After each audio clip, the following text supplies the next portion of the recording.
This is not a conservative or liberal talk at all. It's completely nonpartisan.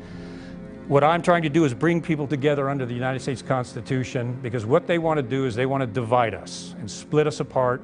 And if they can do that, especially globally, they can eliminate what America is and the unity that we have. And you can see that with all the unrest and all the racial stuff and all the protests.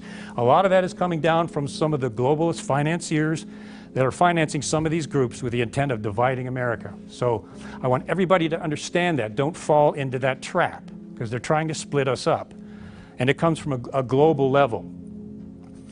I risked my life. I swore an oath to defend the Constitution against enemies foreign and domestic. Sadly, one of our biggest enemies to our freedoms happens to be a domestic one.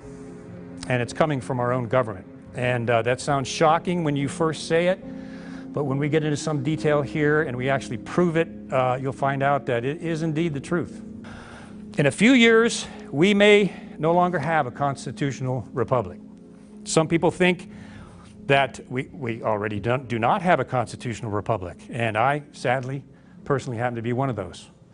That the Constitution is over, except for those of us that still adhere to it as the supreme law of the land. The government has superseded that in a gross fashion.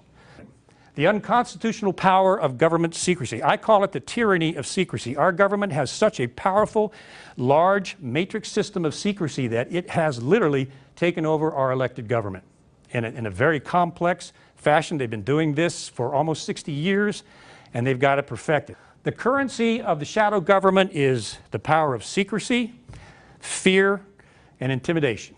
That's the shadow government. I know, because I was a part of that. I was a counterintelligence officer, interviewer, and that's how it works. The currency of the deep state is money, power, and greed.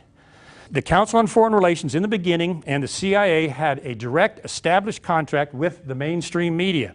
Philip and Catherine Graham of the Washington Post were members of the Council on Foreign Relations and directly connected to the CIA and directly connected to the CIA and CFR's program of pumping information into the news media for propaganda to the American people.